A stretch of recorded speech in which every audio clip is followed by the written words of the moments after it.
All right, guys, I know I haven't made a video in about a week. Bad sinus infection, feeling like crap. Even though XRP kind of had a partial victory, we saw Bitcoin pump up to $31,000, which was because of XRP. And overall, basically all coins have been somewhat pumping. Now they're kind of back down, although Cardano is still above 30 cents, so you can't beat that. So I want to talk about XRP. I got kind of excited when I saw the ruling for XRP, and then I'm just kind of like, okay, I think it's probably better for other coins because I think the way I see it is it took the government 3 years just to get like a partial victory on XRP.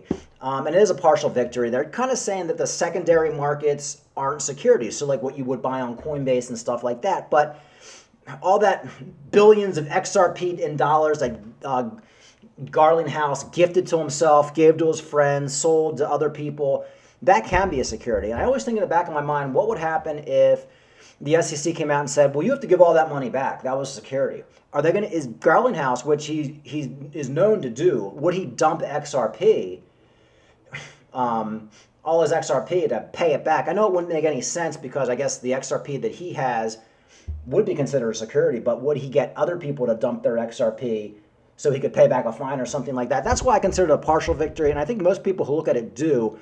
I actually consider it to be more of a victory for coins like Cardano and Solana and stuff like that, which is one reason, when I made my last video over a week ago, I was saying I was really playing into this litecoin pump for the halving. I took some of the trading money that I had in Cardano, I put in Litecoin, and one reason I did that was because of the halving.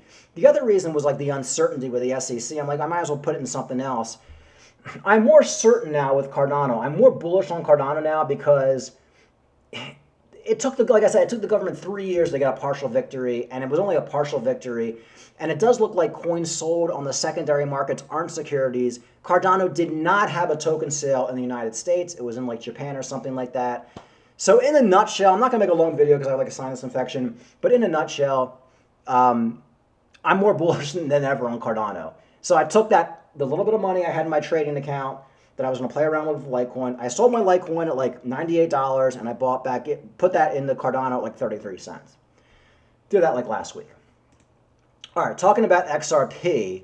Well, actually, talking about Cardano, you still get a lot of people saying, Cardano, it's a ghost chain, blah, blah, blah, there's no activity. Well, here it is right here. Cardano sees over 2 billion inflow into Cardano in 24 hours. Despite the decline in sales of non-fungible tokens on Cardano from its October 21 peak of 254,000, earning in its moniker Ghost Chain, a blockchain with little to no activity in it, the market capitalization of its token has increased by a whopping 2 billion over the course of a single day. Specifically, Cardano market cap has gone from 10 billion in 24 hours ago. I think this article is a couple days old, up to 12.21 billion at time of writing this article. So it went up. They're saying 20%, which makes sense because Cardano went from what, like 29 cents to 34 cents. So that would make sense for the 34 for the big pump in Cardano. So yeah, like I said, a lot of the scammers don't pump it. And one thing I don't like about crypto, and I've said this a million times, a lot of people I call scammers, they're not scammers. They just don't have your best interest in mind. Everybody loves George from Cryptos R Us. Seems like a nice guy. I don't think he has any ill intentions, but he got you guys all into Luna, UST, BlockFi, Celsius. Same with Crypto Banter, Rand. I actually consider him to be more of a scammer, but these guys just lead you down the wrong path, and a lot of them don't talk much about Cardano because there's no way for them to finagle Cardano. There's no way for them to make a buck off it. Charles Hoskinson isn't giving them any free Cardano like with Solana. The guy who runs Solana is like a big used car salesman. So he probably has some deal with the Crypto Banter guy Rand, and they work something out, and they get a bunch of their friends into it, then they all go on the Crypto Banter show and they try to pump it, and that's what they've been doing for years and years with Solana. You don't have that with Cardano. Cardano has to pump organically. It's not going to pump fakely. Like, you're not going to see Cardano go from 30 cents to 60 cents, then the next week it's back down to 30 cents. It just kind of like does a slow grind. And that's what it did last bull market. It didn't do anything. Everybody said it was dead. I decided to sell a lot of my Cardano and put it in Bitcoin. And then the minute I did that, Cardano goes from 2 cents to 5 cents to 20 cents to $1. And I had to buy back in. And I still had a ton of Cardano. I still did well. But if I had not sold any of my Cardano and just kept everything in Cardano last bull market, I would have done a lot better. So don't follow the pumps. Cardano's going to do just fine. And now with this new XRP ruling, I'm more bullish than ever on Cardano. Also, quickly, expert bullish on Cardano as Cardano 24-hour DEX volume hits record highs. Cardano's been on fire. Okay, moving on from Cardano, let's talk about XRP a little bit. Okay, here's an article I found about the XRP. You got a few legal scholars coming in giving their opinions. Several legal experts were quick to pour water on the excitement, arguing that the summary judgment may rest on shaky ground. Now, I've read some other articles where they said that the SEC is going to appeal this as well.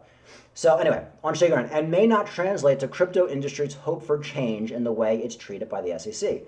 The SEC will look to the part of the court's decision that are in its favor. So basically what they're going to do is take everything the court was in favor, and remember, there was a partial victory, and they're going to go after people for that. So they might ignore some other stuff that they can't win on, but they're still going to go after stuff that they know they can win on. So I think the SEC is still going to go after coins, but like I said, the secondary market, I don't think they're going to try to go after as much, and that's why you see Coinbase and MicroStrategy and all these mining stocks pumping.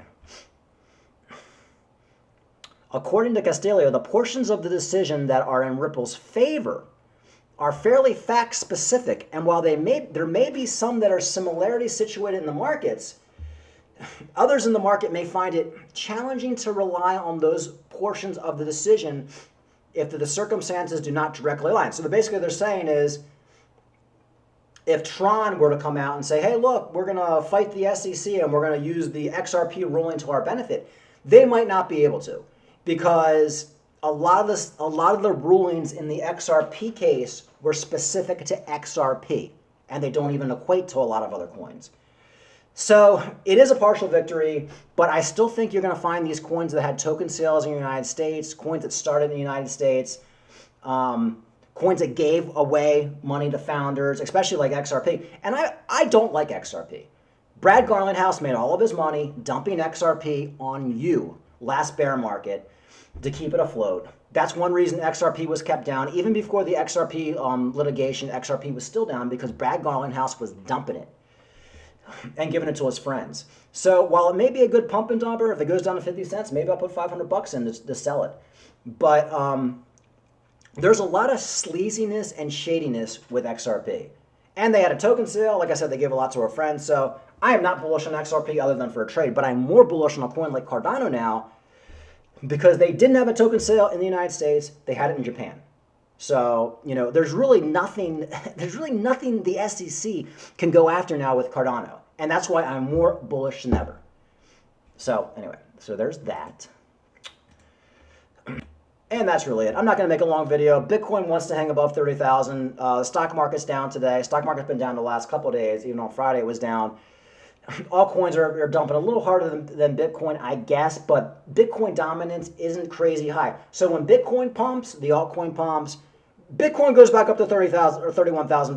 Cardano's at 40 cents. There's no doubt in my mind about it. These altcoins are just waiting to pump. But you have to remember, folks, if you're like saying to yourself, well, XRP is going to $3, $4, $5. It's not. And if it does go to $5, it's not happening for another year and a half until the halving's over, until Bitcoin pumps, some other coins pump. You might get a $1 pump on XRP. I think it's kind of already had its high. If XRP goes down to 50 cents, maybe I'll buy some. But overall the SEC decision was good for crypto, but it wasn't like, oh, like crazy. But it could have been worse. If they basically came and ruled against XRP on every level, that would mean that Coinbase wouldn't be listening to XRP anymore. Cardano would probably be getting removed from a lot of these exchanges. So it wouldn't have been good. So it is good, it is positive, but you have to remember there's still a fight. There's still a fight. The SEC is probably still going to go after coins, especially coins that had token sales, which Theta had a token sale, but you know, I don't think they're going to go after Theta because it's such a small cap. I think and I think that would be like years down the line. That might be like the next cycle, because like I said, they went after XRP and it took them 3 years, and they got like a partial victory. So I think the SEC now is like, they're like whiplash. They're just coming out of the fight. They're all bloodied and bashed. They're going to wipe themselves off, take a few months off, and then you might see them back in the game and using the small victories they had with the XRP litigation and trying to find where they can use that to other coins as well to take them out. So, but in all, good stuff. We got a good pump off it. The Bitcoin halving 7-8 months away. I'm happy. Hold tight, guys, because we're coming towards the end of the bear market. And man, by this time next year, it's going to be like, it's going to be crazy. Even before this time next year, I wouldn't be surprised if at the end of this year we get like a $50,000 Bitcoin. But the real fun's not going to start till next year, and it's coming. All right, like and subscribe. Talk to you later.